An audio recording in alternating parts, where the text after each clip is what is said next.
চলে এসেছি কল্পতরুর একটা প্রোগ্রামে। তো এখানে এসে কিন্তু খুব ভালো লাগছে। সবাই সারদা মা, রামকৃষ্ণ দেব আর বিবেকানন্দর এরকম পুরো ফটো সাজিয়ে গান হচ্ছে, খুব ভালো লাগছে। এটা আমাদের পাড়াতেই হয়, আমরা ভদ্রেশ্বরে থাকি। তো ভদ্রেশ্বর কল্পতরু একটা সংগঠন আছে, সেখানে এরা আয়োজিত করে।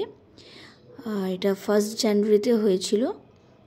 তো এটা আমি দ্বিতীয়বার এসেছি, আগের বছরও আমি গেছিলাম। তো খুব সুন্দরভাবে সবাই মিলে এই অনুষ্ঠানটা করে। আর এখানে এসে সত্যি খুব ভালো লেগেছে।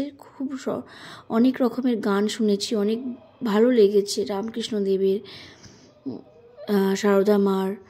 তো প্রচণ্ডভাবে এখানে লোকজন একসাথে হয়ে অনুষ্ঠিত হয়েছে। তো দুপুরবেলা খাওয়ানোর আয়োজন হয়েছিল। তো প্রথমেই ভোগের প্রসাদ দিল।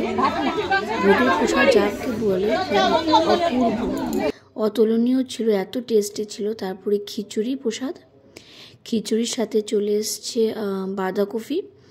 খিচুড়িটাও কিন্তু দেখতে এরকম সাদামাটা, কিন্তু প্রচুর টেস্টি হয়েছিল। যেটা হয় প্রসাদ হয়ে যাওয়ার পর কিন্তু সব কিছুই খুব টেস্টি হয়ে যায়। তো বাঁধাকপি দিয়ে খিচুড়ি খুব ভালো লেগেছে। তারপরে ছিল চাটনি, পাঁপড়, আর তারপরে ছিল পায়েস। মায়ের এই প্রসাদ খেয়ে সত্যি খুব ভালো লেগেছে।